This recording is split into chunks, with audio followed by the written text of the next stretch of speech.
A will is one of the most familiar estate planning documents, but it cannot solve one of the biggest problems retirees may face.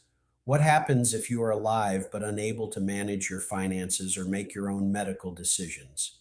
If your plan consists only of a will, your family may have instructions for after your death, but no clear authority during a period of incapacity.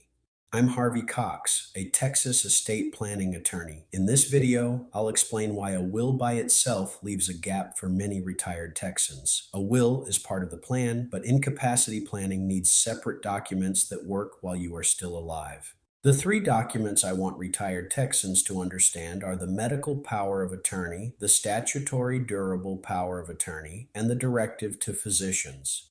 I'll also explain why a HIPAA authorization should usually accompany the medical documents, even though it does a different job.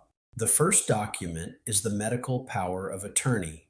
It allows you to choose an agent to make healthcare decisions if you cannot make or communicate those decisions yourself. The document is about authority, but the real issue is judgment. Your agent may need to speak with doctors, consider treatment choices, and act under pressure. Choose someone who understands your wishes and can carry them out. Name alternates as well. Your first choice may later be unavailable, ill, unwilling, or unable to serve.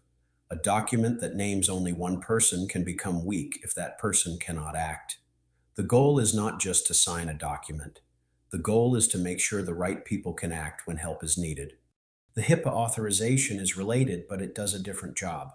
The medical power of attorney addresses decision making. The HIPAA authorization addresses access to protected medical information. You may want an adult child or another trusted person to communicate with doctors, obtain records, or help coordinate care even before the medical power of attorney becomes active. That is why I treat HIPAA as a necessary companion document rather than squeezing it awkwardly into the list of three. The second document is the Texas Statutory Durable Power of Attorney. This allows you to authorize an agent to handle selected financial and property matters. That may include banking, paying bills, insurance, investments, taxes, or real estate, depending on the authority granted. Your agent should be trustworthy and able to keep records. Sensitive powers such as gifts or beneficiary changes should never be included casually. The document can be drafted so that authority begins immediately or only after a future condition. Each choice has advantages and risks. Immediate authority may make it easier for a trusted agent to help. Future authority may seem safer, but it can create questions about how incapacity is proven and when the agent can act. This is one of the reasons the document should be discussed carefully before signing. The third document is the Directive to Physicians. It allows you to state your wishes about life-sustaining treatment if you have a qualifying terminal or irreversible condition and cannot communicate. It is different from a medical power of attorney. The directive records your instructions. The medical power of attorney names the decision maker. A directive to physicians is also different from an out-of-hospital do not resuscitate order. Those terms should not be used interchangeably. Mixing them creates confusion at the exact moment your family needs clarity.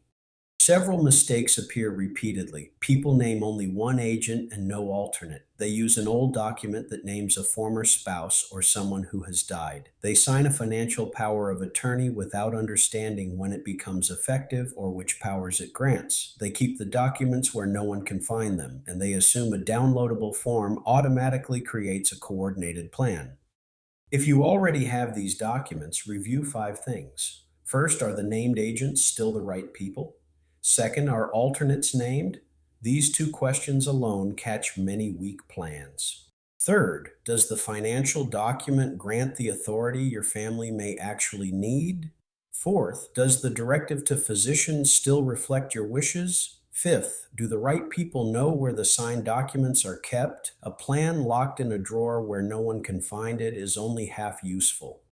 A will addresses part of the plan after death. These incapacity documents help trusted people act while you are alive. They do not guarantee that every dispute, guardianship, or third-party problem will be avoided, but they provide legal authority and written direction that a will cannot supply.